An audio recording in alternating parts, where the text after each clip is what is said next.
I started my first exposure with procurement was when I was with Black & Decker and joined them as a buyer in the mid-1980s, and it was amazing. I learned so much very, very quickly.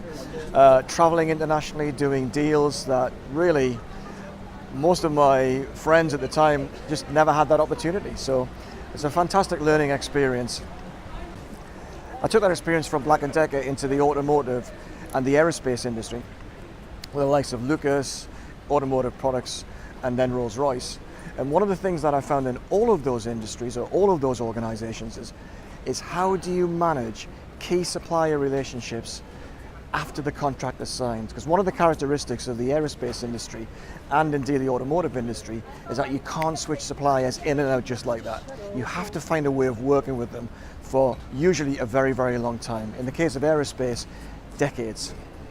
That really drove my interest in supplier relationship management, and that's formed the basis of my MBA research project, but also my lecturing and consulting and training practice today.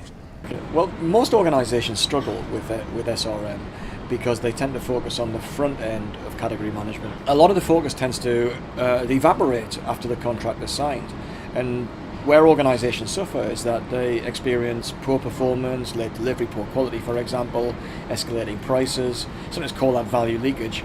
Never mind the opportunities to start capturing more innovation, superior performance, and improvements in value for money over time.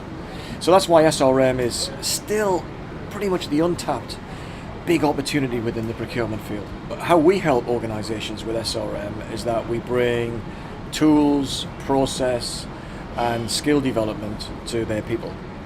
And that usually starts with understanding how effective their current practice is, and for that we use the SRM health check, which is a diagnostic which has got between 100 and 120 different factors that we assess. Then we get into skills training for people with their people, so they can understand what good practice not only is, but how you apply it. And then finally we work with the client on key supplier relationships and help them analyze the relationship, develop options, and then ultimately develop a strategy which they then have to implement.